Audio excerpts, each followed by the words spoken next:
actually like light wind kiting.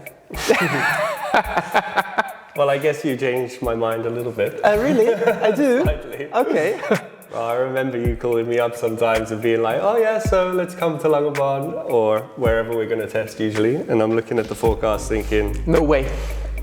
do I really have to drive for this? This is going to be the worst session ever. Yep. And then rocking up here, seeing like, yeah, literally maybe 4 to 5 knots and then gradually picking up through the day.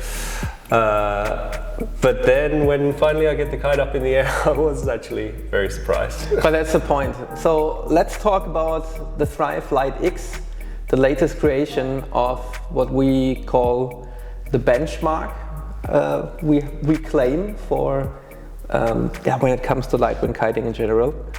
And I have to say that it is technically very, very difficult to make a proper light wind kite.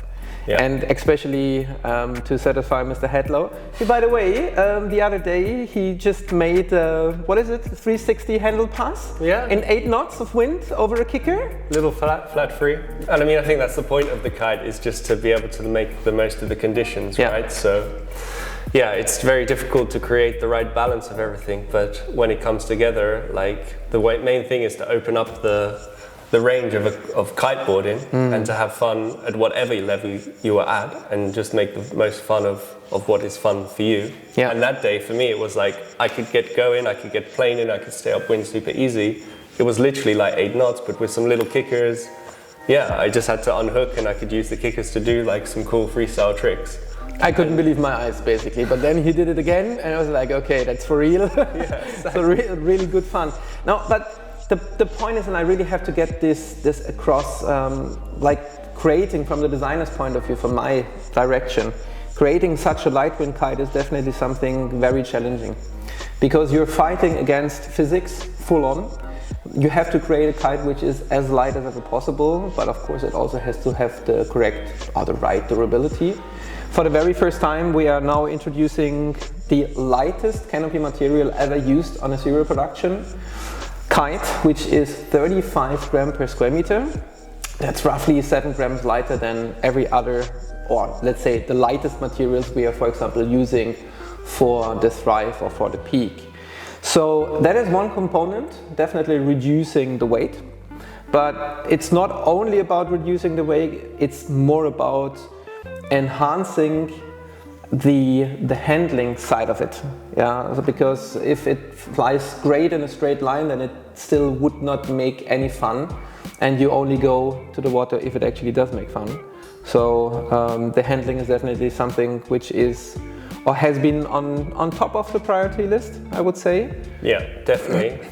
Yeah, like you say, it's a combination of different things, and what differentiates this kite from what we had in the bigger sizes of the Thrive before is, yeah, definitely the weight, but definitely the way the kite produces the power too.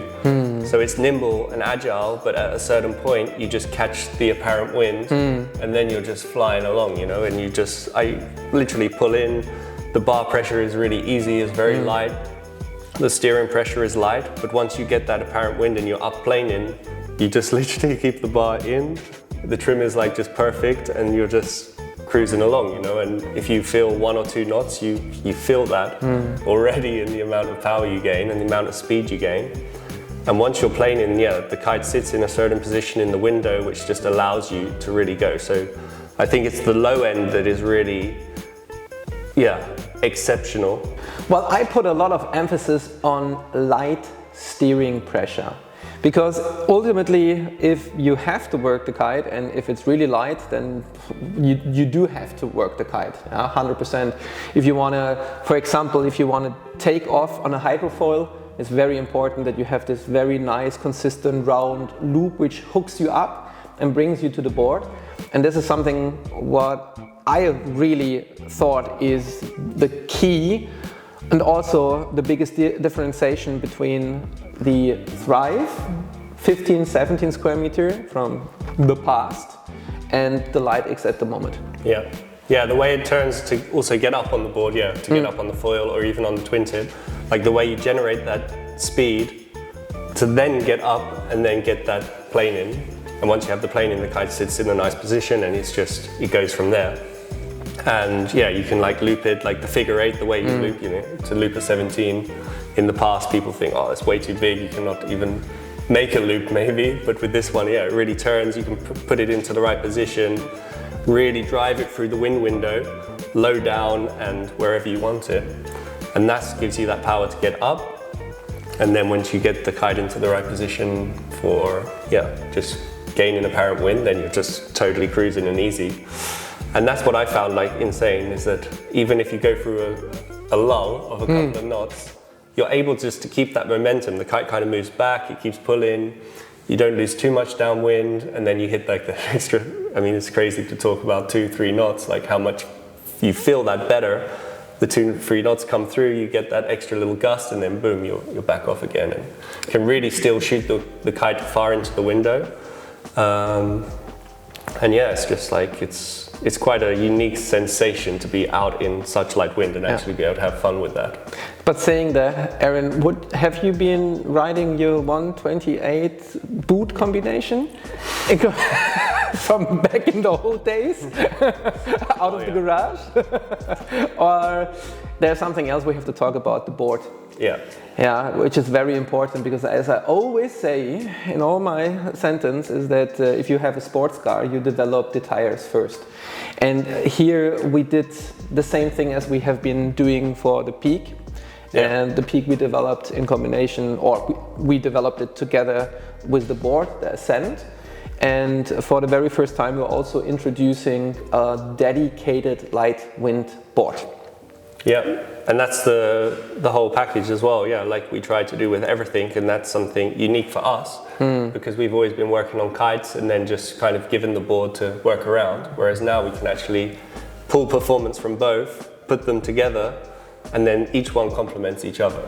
And in these conditions, you definitely need a big board that goes upwind easily and that planes easily and gives you grip. So we managed to really work on the new Rise board, which looks quite unique. It's, you know, the classic light wind style board with these reversed outline shape. And for me as well, you've been pushing it a lot to let's go with this one's working good, and I'm always like, oh no, like, I don't know about this concept, let's see. And then the more you get used to it, the way it rides is different.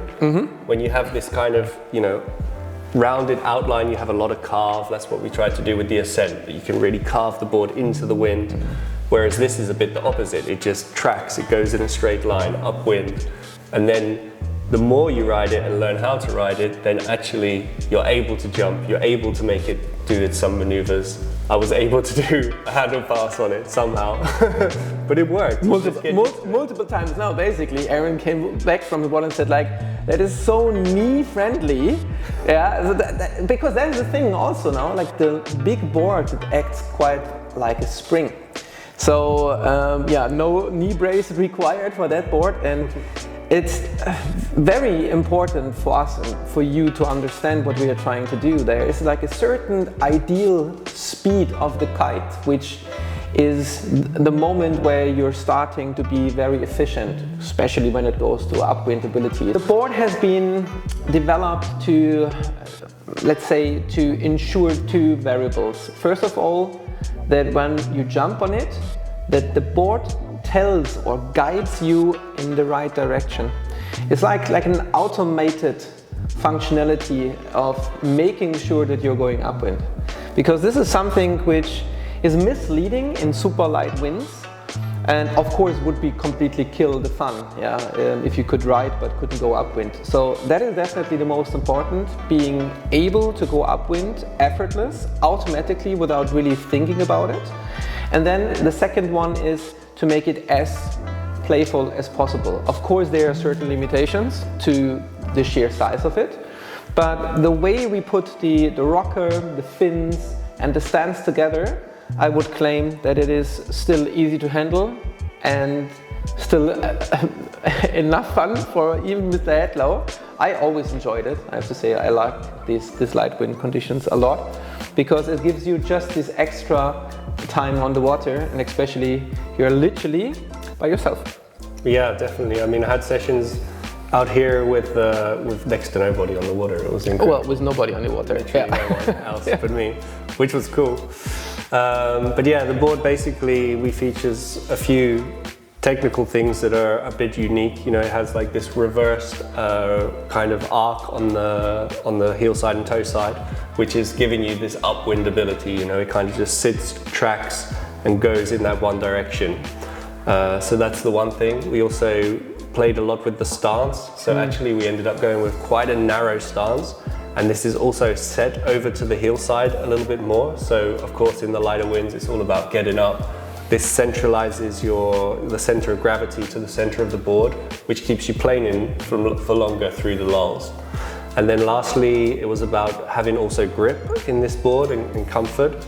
No splashing of water in the face and things like this. So we positioned quite a unique fin setup, and we have one central fin.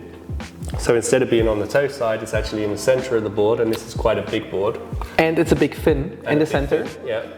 And then onto the heel side, then you have this thinner, longer fin, and this gives you like the tracking on the tail and the extra grip. Yeah, and reduces the drag. So it's also, I would say, it is the perfect combination between the angles required to make the Thrive LiteX working in a perfect way. So it is a unit. It has been created together. I would say that the difference between the 15 and the 17 is actually that the 17 is a real dedicated, super ultra light wind kite, which has to be combined with a big board, ideally with the Rise. Where on the other side, the 15 is more like a crossover, should we call it like that? A crossover where you are able to also take a standard size board? Yeah, I reckon, because in the end you have the 17, which really pulls and extracts, you know, the 3-4 knots with a foil, or 5, 6, 7, 8 with the Rise. You know, with my weight, we can make that work. With the 15, I think if you're a lighter rider looking for something a bit more flexibility that you would use more often, then the 15 has a lot of power. It gets you up planing, and if you're a lighter rider, yeah, you can extract that power. But as the wind picks up, maybe it goes from 8 to 15 or 16 or a bit more. That kite is more agile. It's something in between like a 13 Thrive and the 17 LiteX. In a nutshell, the Thrive LiteX 15 and 17 square meter has been developed to create the ultimate light wind experience, especially in combination with the Rise board. And I would claim that it literally guarantees fun on the water due to its very nice, easy, light handling attributes. Yeah, it's all about making the most of that light wind session.